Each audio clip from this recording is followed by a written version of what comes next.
Bom dia, irmãos e irmãs.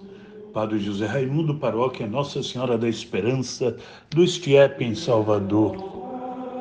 Hoje é sexta-feira da segunda semana do Tempo Comum, dia 22 de janeiro de 2021.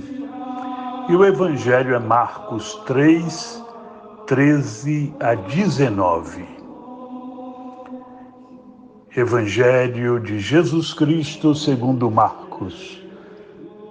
Naquele tempo, Jesus subiu ao monte e chamou os que ele quis, e foram até ele. Então Jesus designou 12 para que ficassem com ele e para enviá-los a pregar, com autoridade para expulsar os demônios. Designou, pois, os 12, Simão, a quem deu o nome de Pedro, Tiago e João, filhos de Zebedeu, aos quais deu o nome de Boanerges, que quer dizer filhos do trovão, André, Filipe, Bartolomeu, Mateus, Tomé, Tiago, filho de Alfeu, Tadeu, Simão, o cananeu e Judas Iscariotes, aquele que depois o traiu. Palavra da salvação.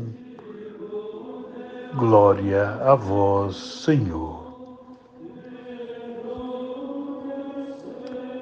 Para compreendermos de forma precisa as indicações de Marcos inseridas no Evangelho, é necessário termos presente que, para ele, a montanha aparece sempre como lugar da revelação divina, enquanto o mar é lugar em que se manifestam as mais duras e difíceis realidades humanas. No texto de hoje, o Senhor sobe ao monte e convoca os discípulos para a missão, dando-lhes poder e autoridade.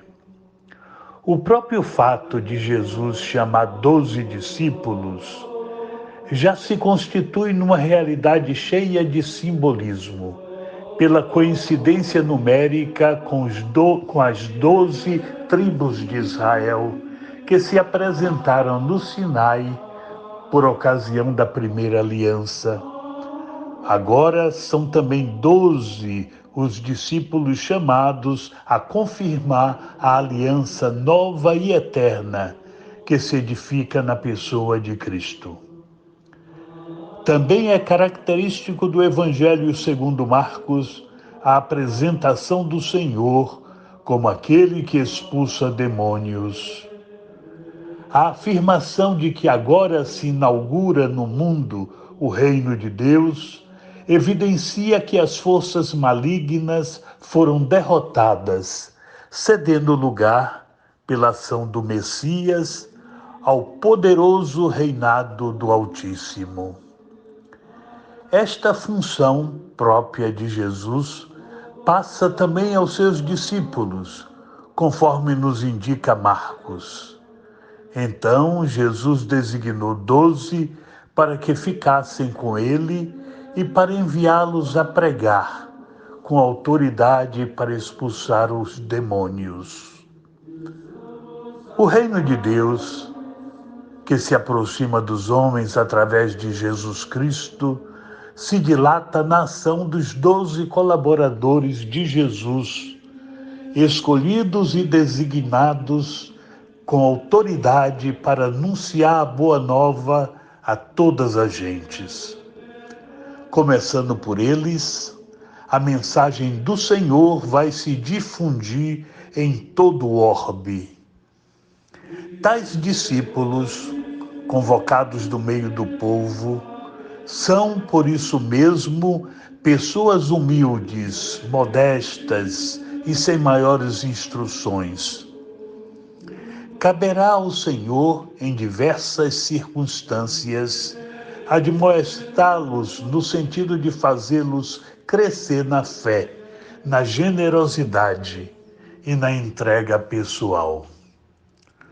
Os sucessos e insucessos deste grupo são revelados em detalhes ao longo dos 4 evangelhos.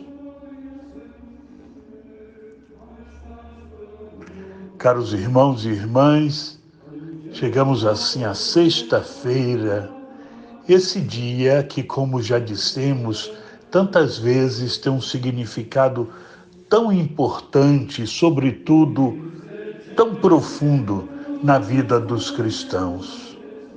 No início da igreja, os judeus tinham 2 dias de penitência em que jejuavam, na segunda e na quinta-feira, enquanto os cristãos estabeleceram as quartas e as sextas-feiras como dias de penitência e de jejum. Ultimamente, se concentrou mais na sexta-feira, o dia de jejum dos cristãos. E é um momento importante durante o ano em que a gente pode fazer o jejum para assim notarmos em nós mesmos que não dependemos de nós para viver, mas dependemos de Deus. É Ele quem nos mantém vivos. O jejum nos lembra isso. Com a falta de alimento, tomamos consciência de que somos conduzidos por Deus. É Ele que garante a nossa vida, seja neste mundo, seja no céu. Mas podemos fazer também abstinência de carne nos dias de sexta-feira, porque as sextas-feiras, sendo dia de jejum, também são dias de mortificações. Jejum e abstinência continuam sendo indicados pela Igreja para curar o nosso ser interior, o nosso egoísmo, a nossa ideia de que somos nós que decidimos a própria vida pelo esquecimento de Deus. Mas o jejum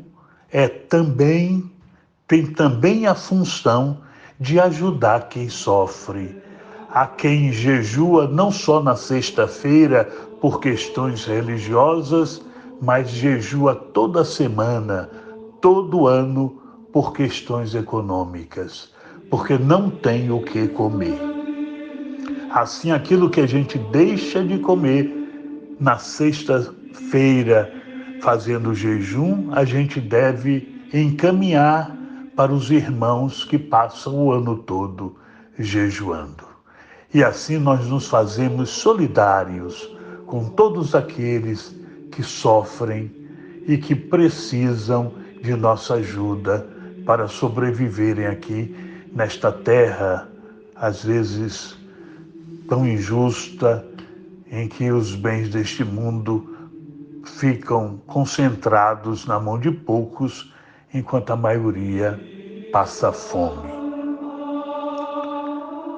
Tomando consciência dessa realidade, vamos pedir que o Senhor nos abençoe e nos dê um dia verdadeiramente de abertura para com Deus e para com o próximo.